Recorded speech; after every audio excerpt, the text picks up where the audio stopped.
शेतकरी मित्रांनो, रामराम.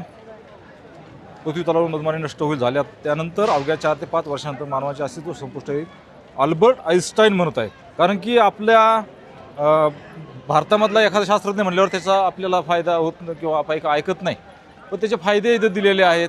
आणि ह्या माश्या तर आपल्या दुर्पास्त झालेल्या आहेत. आता त्या कुठं आपल्याला दिसायला तयार नाही, हे आग्यामुळे. त्याच्यानंतर फुलोरी मधमाशा प्रत्येकाच्या घरात असतात किंवा झाडावर एकच पोळी असती, ते सुद्धा आता आपण ठेवलेले नाही, ते आता संपुष्टात आलेले आहेत.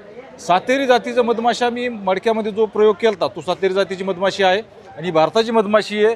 आणि ही चांगल्या प्रकारे काम करते. जवळपास ते 7 पोळे बनवतात. आणि ही मधमाशी सध्या आपल्याला वाचवण्याची जी गरज आहे ती गरज पडलेली आहे. तर नक्कीच या मधमाशीचा तुम्ही जो वापर आहे तो वापर तर आपण करायला पाहिजे.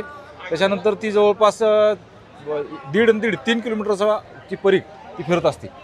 ही एपिस मेलिफेरा सगळ्यात जास्त मध आणायचं काम हीच मधमाशी करते. त्यामुळं हिचा जिथं जास्त मध आहे अशा ठिकाणी आपण हिचा वापर जो आहे ते हिचा वापर आपण करू शकतो. पोह्याची माशी ही सगळ्यात लहान असते. हिचे सुद्धा आपण व्हिडिओ टाकलेले आहेत. एक चिलट आकाराची मधमाशी, तिच्यामध्ये मध भेटत नाही, पण पोलन फार मोठ्या प्रमाणावर करते. आणि आपल्या 1, 2, 3, 4, 5 दिवस ही पेटी प्रवासादरम्यान जरी बंद करून ठेवली तरी या मधमाशा मरत नाहीत. त्याच्यामुळं पोह्याची मधमाशी आपल्या भागामध्ये जिथं असेल ते वाढवायचं काम आपण करायला पाहिजे. आणि तिला डंक नसतो. बाकी ह्या मधमाशाला डंक असतो, त्यांना जर शत्रू वाटलं तर ते चावतात. पण या माशीला, पोह्याच्या माशीला हा डंक नसतो. तर ती फक्त घाबरवायचं काम, नाकामध्ये केसामध्ये जाण्याचं काम ती करते आणि पळून लावण्याचं काम करते. आपल्याकडं असं एकही झाड नाही की ज्याचं पोलन होणं गरजेचं नाही. त्याच्यामुळं पोलनाशिवाय आपल्या शेतीचं काहीच खरं नाही. AI तंत्रज्ञान कितीही असो तर त्याचा उपयोग होणार नाही. हे शेतकरी बांधव बारामती कृषी प्रदर्शन बघायला आलेले. रामराम.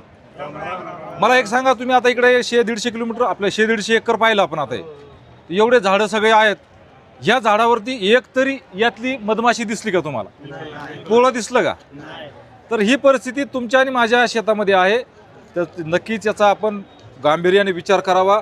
AI जरी आलं किंवा मग कुठलंही तंत्रज्ञान आलं तरी आपण वाचू शकत नाही आणि पृथ्वीसुद्धा वाचू शकत नाही. चाल पुढे जाऊ.